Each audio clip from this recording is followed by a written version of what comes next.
নমস্কার। রবীন্দ্রনাথ ঠাকুরের এক যুগান্তকারী সৃষ্টি অপরিচিতার এই বিশেষ বিশ্লেষণে আপনাদের স্বাগত জানাচ্ছি। আচ্ছা, যৌতুক প্রথার কালো থাবা, ব্যক্তিগত আত্মমর্যাদা আর বিয়ের রাতে একেবারে অবিশ্বাস্য এক বিদ্রোহ, এই সব কিছু যদি এক ফ্রেমে বাঁধা যায় কেমন হবে? আজ আমরা ঠিক সেটাই দেখব। বিংশ শতাব্দীর শুরুর দিকের সমাজের এই নিখুঁত চিত্রটা কিন্তু আমাদের আজও নতুন করে ভাবতে বাধ্য করে। এবার একটু কল্পনা করুন তো, চারিদিকে বিয়ের উৎসব চলছে, আর ঠিক সেই মুহূর্তে কনের বাবা যদি বিয়ের আসর থেকে লোভী বরের পরিবারকে সোজাসুজি বের করে দেন।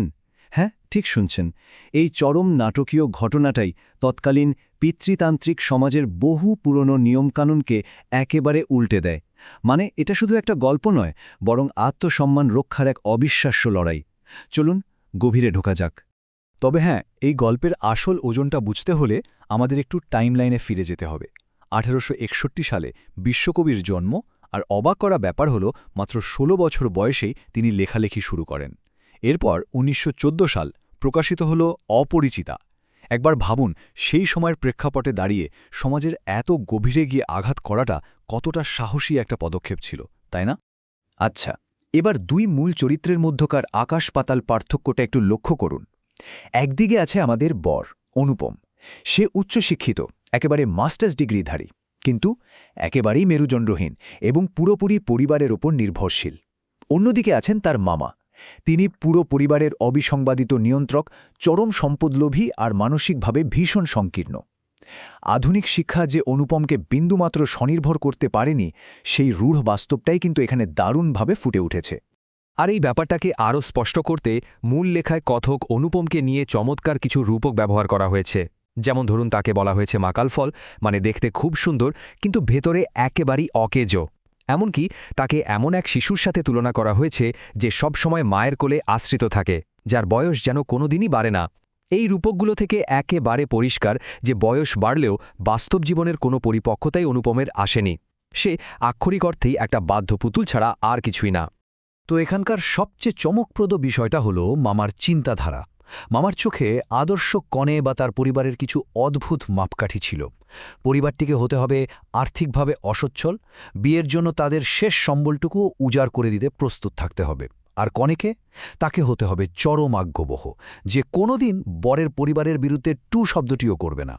মানে মামা আসলে এমন একটা বিয়ের ছক কষেছিলেন যার মূল উদ্দেশ্যই ছিল একটা ভদ্র অথচ দরিদ্র পরিবারকে শোষণ করা এবং তাদের ওপর সারা জীবন আধিপত্য বিস্তার করা। ঠিক এখানেই এই বিষাক্ত আর লোভী মানসিকতার সাথে সরাসরি সংঘাত বাঁধে কনের বাবা শম্ভুনাথ সেনের।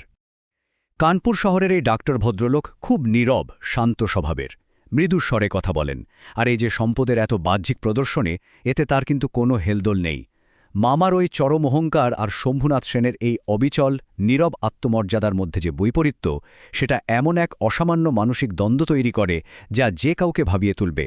এবার চলুন সেই ক্লাইম্যাক্সে যাই। বিয়ের রাতের সেই চূড়ান্ত মুহূর্তটা ধাপে ধাপে কিভাবে চরম উত্তেজনার দিকে এগিয়ে যায় তা জাস্ট ভাবা যায় না। প্রথমত, মামা চরম সন্দেহে বশবর্তী হয়ে বিয়ের আসরে গহনা মাপার জন্য সোজা একজন স্যাকরা নিয়ে আসেন।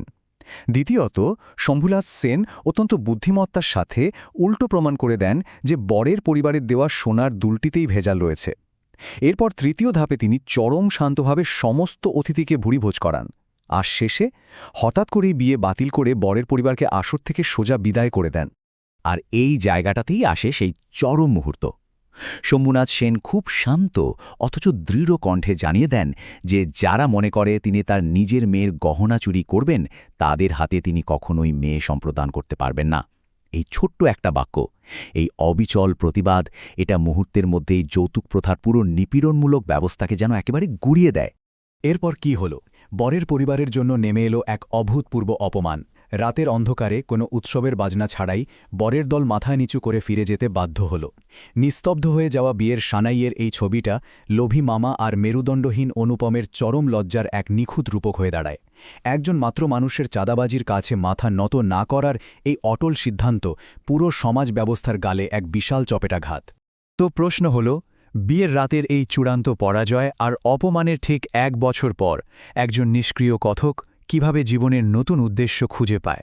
আমাদের এই বিশ্লেষণ এখন কিন্তু সামাজিক পরাজয়ের জায়গা থেকে সরে গিয়ে সম্পূর্ণ ব্যক্তিগত জাগরণের এক চমৎকার যাত্রার দিকে মোড় নিচ্ছে। এক অন্ধকার রাতের ট্রেন যাত্রা। হঠাৎ শোনা যায় একটি কণ্ঠ, জায়গা আছে।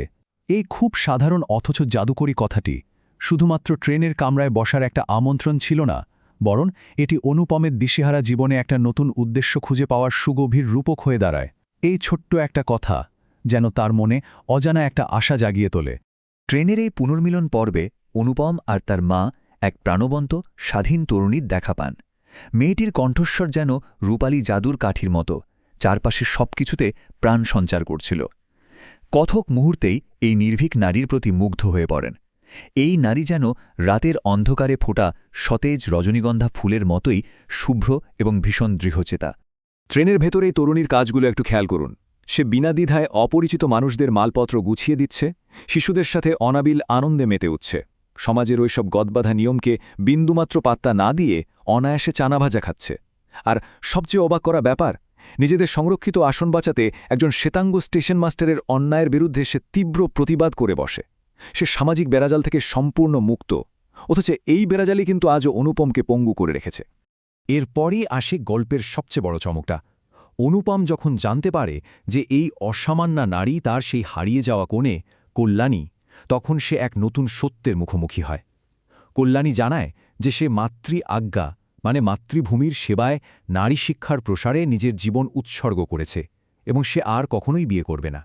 সে তার ওই বাতিল হয়ে যাওয়া বিয়ের ঘটনাটাকে আক্ষরিক অর্থেই একটা পবিত্র আজীবন মিশনে রূপান্তরিত করেছে।